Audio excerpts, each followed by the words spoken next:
نحمده ونصلي ونسلم على رسوله الكريم اما بعد فاعوذ بالله من الشيطان الرجيم بسم الله الرحمن الرحيم الى الله مرجعكم وهو على كل شيء قدير الا انهم يثنون صدورهم ليستخفوا منه الا حين يستغشون ثيابهم يعلم ما يسرون وما يعلنون انه عليم بذات الصدور۔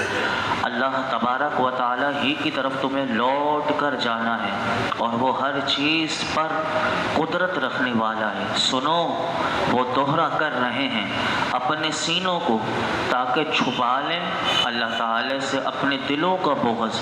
سنتے ہو جس وقت وہ خوب اوڑھ لیتے ہیں اپنے کپڑے تو اللہ تعالی جانتا ہے جو وہ چھپاتے ہیں اور جو وہ ظاہر کرتے ہیں۔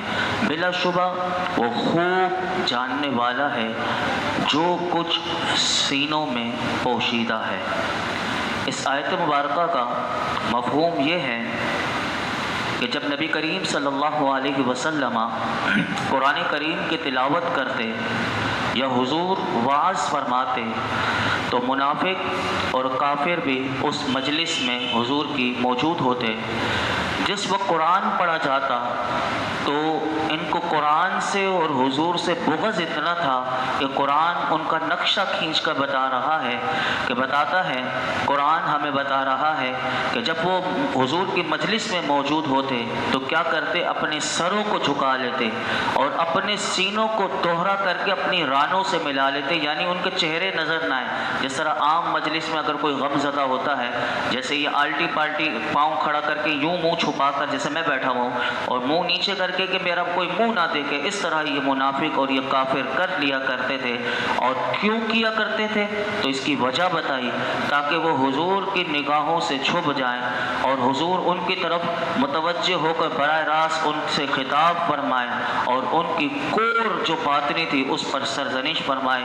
اور علامہ نیشا پوری رحمۃ اللہ علیہ نے یہاں پر لکھا، آپ فرماتے ہیں کہ کفار و منافقین کی عادت یہ تھی کہ نبی کریم صلی اللہ علیہ وسلم جب بھی انہیں دعوت اسلام دیتے اور کفر و نفاق سے باز آنے کی تلقین کرتے، بجائے اس کے کہ وہ حضور کی وہ نصیحت کو قبول کرتے، لیکن الٹا وہ بے رخی اور صد مہری کا مظاہرہ کرتے، جیسے آج بھی ہمارے معاشرے میں پائے جاتے ہیں۔ قرآن و حدیث کی اگر کوئی بات، جیسے ہر کوئی سن بھی نہیں سکتا، ہر کوئی اس کا مزاج بھی نہیں رکھتا، اس کا مزاج آج بہت نوجوانوں میں سے بھی نکلتا چلا جا رہا ہے کہ جہاں درس قرآن ہو اور درس حدیث ہو کہ وہاں عموماً نیند آتی ہے اور بیٹھا نہیں جاتا، اور طبیعت اس طرف مائل ہوتی بھی نہیں اور طبیعت کو اس طرف مائل کیا بھی نہیں جاتا کہ ہم سنیں تو صحیح ہمارا قرآن کیا رہا ہے، ہم سمجھے تو صحیح کہ قرآن ہمیں کیا کہہ رہا ہے، ہم اس کے لیے وقت تو نکالیں، لیکن یہ وقت نکالنا بھی بہت بڑا کام ہوتا ہے۔ آپ بڑے خوش نصیب ہیں کہ آپ قرآن سیکھنے کے لیے یہاں پر روزانہ 15 سے 20 منٹ رہتے ہیں، اور اس کی برکت آپ خود بھی دیکھ رہے ہوں گے، آپ کی زندگیوں میں کتنا سکون آئے گا۔ اور اس قرآن کی یہ برکت کہ انسان کو اپنے رب کے کلام کا کچھ نہ کچھ تو سمجھ میں آئے گا کہ میں نے آج یہ آیت سنی اور اس کا یہ مطلب تھا، آج کچھ یہ آیت کا ترجمہ سنا اور اس کی تفسیر سنی، حدیث مبارکہ سنی، مجھے کچھ نہ کچھ پتہ چلا۔ اور جب انسان کوئی غلط کام کر رہا ہوگا، یقین کیجئے کہ یہ جو باتیں سنی بھی ہوتی ہیں اس وقت وہ یاد آتی ہیں اور انسان کی توجہ یعنی وہ اٹینشن ہو جاتا ہے، اس بات کو تو میں سن چکا ہوں کہ اگر میں یہ غلط کروں گا تو میرا یہ کام غلط ہو سکتا ہے۔ اور اسی آیت میں اللہ رب العالمین نے فرمایا الا، سنتے ہو، یہ الا جو ہے یہ حرف تنبیہ ہے، اور یہاں پر اللہ نے ان کی کافروں کی، منافقوں کی، سب کی غلط فہمی کو دور کر کے فرما دیا کہ وہ اپنی تمام کوششوں اور کاوشوں کے باوجود اپنے عزائم جو ان کے دلوں میں منافقوں کے ہیں، کافروں کے ہیں، اور جو بھی دین کے ساتھ یعنی غدار ہیں اور دین کو یعنی یہ چاہتے ہیں کہ دین نہ آگے آئے، اور یعنی مسلمانوں سے بغض رکھتے ہیں، نبی کریم صلی اللہ علیہ وسلم سے بغض رکھتے ہیں۔ جیسے کہ آج دیکھیے کہ کئی ممالک میں سے اٹھ کر جن کے جو پیشاب پینے والے جو ہیں اور پیشاب سے منہ دھونے والے وہ انڈیا میں سے جیسے کبھی کوئی حضور کی گستاخی کر لیتا ہے، کبھی قرآن کے بارے میں بکواسات ہم سنتے ہیں۔ یہ سب کیا ہے؟ ان سب کے لیے پیغام کیا ہے؟ فرمایا کہ جو بھی اپنے دلوں میں برے عزائم رکھتے ہیں اللہ رب العالمین سے چھپا نہیں سکتے۔ اس کے محبوب کریم کے متعلق جو بغض اور عناد کے جو گھناؤنے جذبات، یہ سب کیا ہے؟ آج جو ہمیں نظر بھی آ رہا ہے، پہلے بھی ایسا ہی ہوتا تھا، 1400 سال پہلے بھی وہ اپنے جذبات کا اظہار کیا کرتے تھے، کیونکہ ان کے اندر گندگی تھی تو وہ گندگی نکال کر بتاتے تھے۔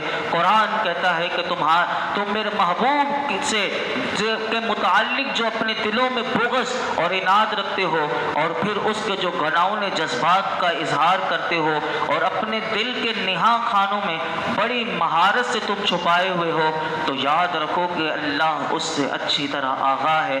بلکہ اس کو اور آسان کر کے قرآن کہتا ہے کہ جب وہ رات کے وقت اپنے بستر پر دراز ہوتے ہیں، ہر طرف گہرا اندھیرا چھایا ہوا ہوتا ہے اور ہو کا عالم ہوتا ہے، اور وہ اپنے آپ کو کسی لحاف یا چادر میں چھپا لیتے ہیں، تو کہا اس وقت بھی وہ علیم، وہ خبیر، وہ سمیع، وہ بصیر ان کی حرکتوں کو جان رہا ہوتا ہے۔ یعنی جب بندہ اپنے آپ کو چادر میں چھپا لے تو اسے کسی کو کیا پتا ہوگا، اور وہ کا عالم ہو تو ان سب کو پیغام دیا وہ اللہ تو وہ ذات ہے، وہ جاننے والا ہے کہ وہ سمیع بھی ہے، وہ بصیر بھی ہے، وہ علیم بھی ہے، وہ خبیر بھی ہے۔ تو فرمایا جب ایسے ہمدان اور ہمابین خدائے ذوالجلال سے اپنے آپ کو چھپانے کی کوشش کرنا، یہ صرف قرآن کہتا ہے صرف اپنے آپ کو دھوکہ دینا ہے۔ اور اللہ رب العالمین فرماتا ہے اے نادانو، تم کس سے چھپ رہے ہو اور کس سے اپنے دلوں کے نفاق اور اسلام دشمنی کو چھپا رہے ہو۔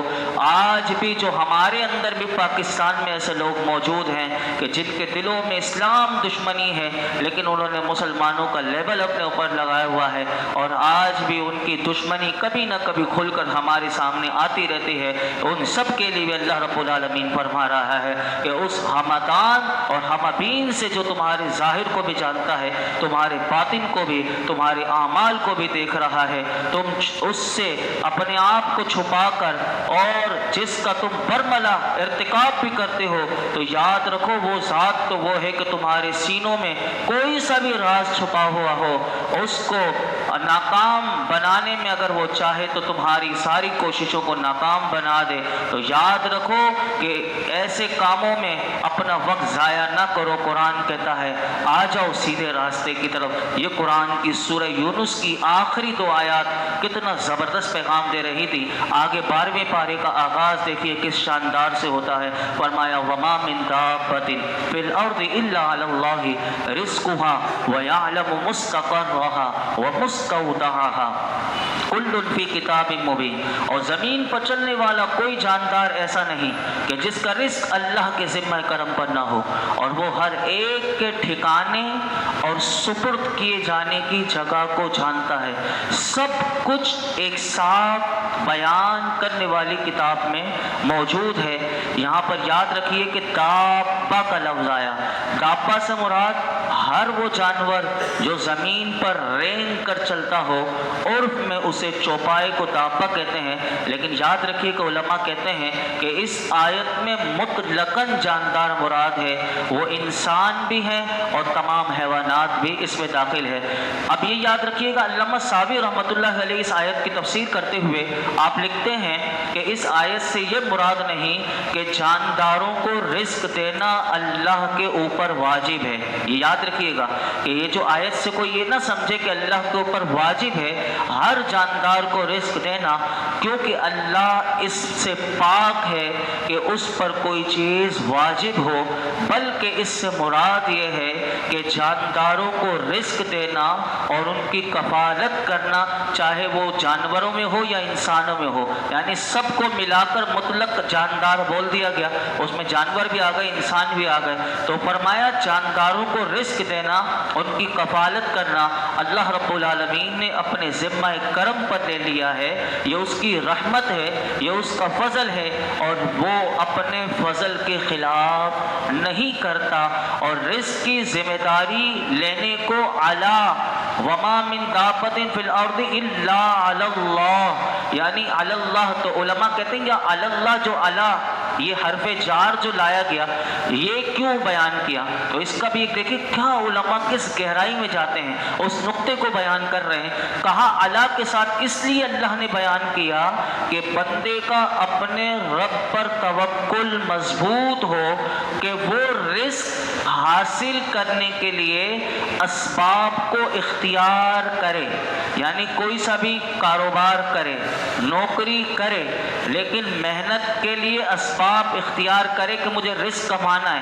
یہ آیت یہ پیغام دے رہی ہے اسباب اختیار کر کے اسباب پر کبھی بھی بھروسہ نہ کرے، بھروسہ کرے تو صرف اللہ کی ذات پر کرے، تو صرف اسباب بھی اختیار کرتے ہوئے یہ نیت رکھے کہ میرے رب نے مجھے اسباب اختیار کرنے کا حکم دیا ہے، کیونکہ اللہ رب العالمین فارغ رہنے والے بندے کو پسند نہیں کرتا۔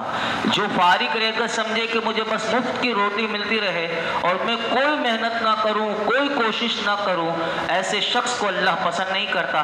پھر وہ روتا رہے کہ مجھے رزق نہیں ملتا، اور اللہ نے تو وعدہ کیا ہے۔ تو اس آیت میں بتا دیا کام کرنا، کوشش کرنا تیرا کام ہے، پھر بھروسہ اللہ پہ کر، پھر تجھے وہ رزق دے گا۔ اور کبھی کسی کو اتنا دیتا ہے کہ بھر بھر کے دیتا ہے، اور کسی کو جتنی ضرورت ہوتی ہے اتنا دیتا ہے۔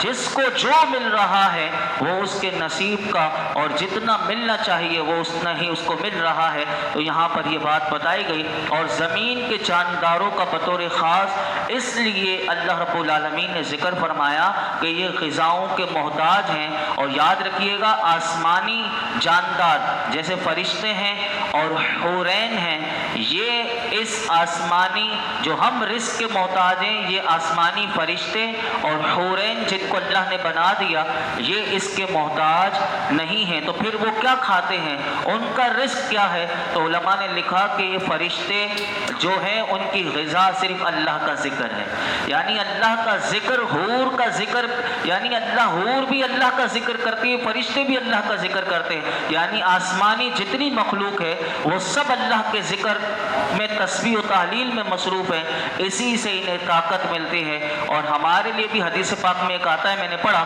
کہ ایک وقت ایسا بھی آئے گا کہ جب قلت ہو جائے گی، اس وقت بھی ہماری غذا بھی، جب ہم ہوں یا نہ ہو، لیکن آنے والے جب قرب قیامت سے پہلے بھی ایسا ہوگا کہ صرف اللہ کے ذکر سے ہی پیٹ بھر جایا کرے گا۔ تو آج بھی دیکھ لیجیے آپ اللہ والے، ان کو کھانے کی فکر نہیں ہوتی، کیونکہ وہ ہوتے ان کی غذا اور روح اتنی مضبوط ہو جاتی ہے، پھر وہ اللہ کے ذکر سے بھی طاقت مل رہی ہوتی ہے۔ تو یہ جو ہم کھاتے ہیں یہ بھی ایک کھانا بھی، کیونکہ یہ بھی ایک اللہ کی طرف سے ذمہ داری ہے اور یہ اللہ کی طرف سے ہمیں مل رہا ہے۔ لیکن اس میں ایک بات آگے آئے گی، وہ میں آپ کے سامنے رکھوں گا، لیکن آگے چلتے ہیں۔ اس آیت میں آیا مستقرھا و مستودعھا، کہ ہر ایک کے ٹھکانے اور سپرد کیے جانے کی جگہ کو بھی وہ جانتا ہے۔ تو حضرت عبداللہ بن عباس فرماتے ہیں دو لفظ استعمال ہوئے، مستقر اور مستودع۔ اب اس کو یاد رکھیے گا، مستقر وہ جگہ ہے جہاں بندہ یا رات یا دن گزارتا ہے، اللہ وہ جگہ جانتا ہے کہ کہاں اسے رزق ملنا ہے۔ اور مستودع اس سے فرماتے ہیں مراد وہ جگہ ہے جہاں مرنے کے بعد انسان دفن کیا جائے گا۔ اور حضرت عبداللہ بن مسعود رضی اللہ تعالیٰ عنہ فرماتے ہیں مستقر سے مراد ماں کا رحم ہے، جہاں بچہ اس کا رحم قرار پکڑتا ہے۔ اور مستودع سے مراد فرماتے ہیں وہ جگہ ہے جہاں انسان کو موت آئے گی۔ اور فرماتے ہیں ایک قول اس میں یہ بھی ملتا ہے کہ مستقر سے مراد جنت یا دوزخ ہے، جہاں بندہ جائے گا، یا جنت میں جائے گا یا دوزخ میں جائے گا۔ اور مستودع سے مراد اس کی قبر ہے، وہ بھی اللہ جانتا ہے۔ تو اس آیت میں فرمایا کہ سب کچھ ایک صاف بیان کرنے والی کتاب میں موجود ہے۔ اس آیت میں جو جانداروں اور ان کے رزق، ان کے ٹھہرنے اور سپرد کیے جانے کا ذکر ہوا، یہ سب بیان کرنے کے بعد اللہ نے اس آیت کا اختتام اس پر کیا کہ یہ سب کچھ لوح محفوظ میں موجود ہے۔ تو علماء کہتے ہیں اس سے کیا پتہ چلا؟ اس سے یہ پتہ چلا کہ سب جانداروں کے رزق، ان کی جگہ، ان کے زمانے، ان کے سارے احوال کی تفصیل وہاں موجود ہے۔ کس میں؟ لوح محفوظ میں۔ تو اب یہاں پر ایک سوال ذہن میں آتا ہے، اور وہ سوال کیا ہے کہ لوح محفوظ میں لکھا جانا کیوں لکھا گیا؟ کیا اللہ تعالیٰ بھول جاتا؟ تو یاد رکھیے کہ یہ لوح محفوظ میں اس لیے نہیں لکھا گیا کہ اللہ تعالیٰ کو اپنے بھول جانے کا خطرہ تھا، لہٰذا اس نے لوح محفوظ میں سب کا لکھ لیا کہ کس کو کیا ملے گا، کس کو کیا نہیں۔ تو علماء نے اس کا بڑا خوبصورت جواب دیا کہ پہلا تو ہمارا عقیدہ یہ ہونا چاہیے کہ اللہ رب العالمین بھول جانا اس کے لیے محال ہے۔ محال کہتے ہیں ناممکن ہے۔ لکھا کیوں؟ تو پھر اس کا جواب دیا کہ لوح محفوظ جن کی نگاہیں اگر اتنی پاک ہو جائیں کہ اس امت میں انبیاء، صدیقین، شہداء، صالحین، یعنی جن کو اللہ، جن کی نگاہیں جو اس کے مقرب بندے ہیں، تو تاکہ ان کو بھی یہ اعزاز مل جائے کہ لوح محفوظ کو دیکھنے والوں کو بھی پتہ چل جائے، اور جو لوح محفوظ پر جن کی ہر وقت نظر ہوتی ہے تو تاکہ انہیں بھی پتہ چل جائے کہ وہ اس بندے کے لیے کیا لکھا ہوا ہے۔ تو یہی آپ دیکھ لیجئے غوث اعظم کو اگر ہم ان کی سیرت میں پڑھتے ہیں تو لوح محفوظ میں کیا کس کے لیے، اس کے لیے اولاد تھی نہیں تھی، وہ سب اللہ والے ان کی نگاہ۔ اور پیچھے آپ سن چکے تھے کہ لوح محفوظ کا علم بھی اس قرآن میں ہے۔ تو پتہ کیا چلا کہ جن کو قرآن تک رسائی ہے، یعنی جو قرآن کے علوم اور رموز کو جانتے ہیں، ان کو لوح محفوظ کو بھی دیکھنے کی ضرورت نہیں پڑتی، انہیں ویسے ہی قرآن سے سب کچھ پتہ چل جاتا ہے کہ کس کے لیے کیا لکھا ہوا ہے۔ تو یاد رکھیے گا، تو علماء کہتے ہیں اس سے معلوم ہوا کہ جو لوح محفوظ پر نظر رکھتے ہیں انہیں بھی پتہ ہوتا ہے کہ ہر ایک کے مستقر اور ہر ایک کے مستودع کی خبر ہے، کیونکہ یہ سب لوح محفوظ میں تحریر ہے، اور لوح محفوظ ان اللہ والوں کے علم میں ہے۔ اور لوح محفوظ کو مبین کیوں کہا؟ تو یاد رکھیے مبین اس لیے فرمایا کہ اللہ نے اس میں اس بات کی بھی خبر دے دی کہ میرے جو خاص بندے ہیں میں انہیں بھی غیب کا علم عطا کر دیتا ہوں۔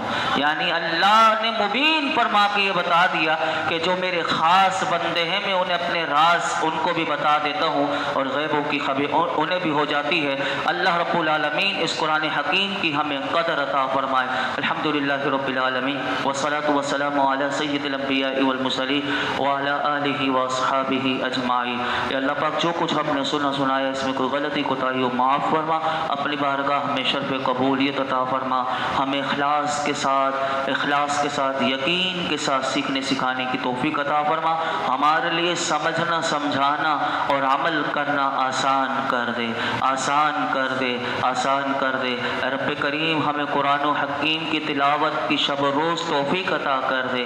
اللہ مرتے دم تک اس قرآن حکیم کے ساتھ وابستہ رہنے کی توفیق عطا فرما، ہمیں ایمان کامل نصیب فرما، یقین کامل نصیب فرما، علم و حکمت کی دولت عطا فرما، قرآن حکیم کا قدردان بنا دے، غور و فکر کی توفیق دے دے، مالک با عمل بنا دے، با اخلاق بنا دے، ہمارے سارے گناہ معاف کر دے، ہماری بے حساب مغفرت فرما، ہمارے والدین کی مغفرت فرما، میرے آقا کی تمام امت کی مغفرت فرما۔ یہ درس قرآن میں جتنے حاضرین موجود ہیں جس کے دل میں جو مراد ہو پوری فرما دے، سب کی بے روزگاریاں، بیماریاں، قرضداریاں، پریشانیاں یا اللہ سب کی دور فرما دے، ہمارے رزق دسترخوان کو وسیع کر دے، ہمیں برکت والی، عزت والی کشادہ روزی عطا فرما۔ وصلی اللہ تعالی علی خیر خلق محمد وعلی آلہ وصحبہ اجمعین۔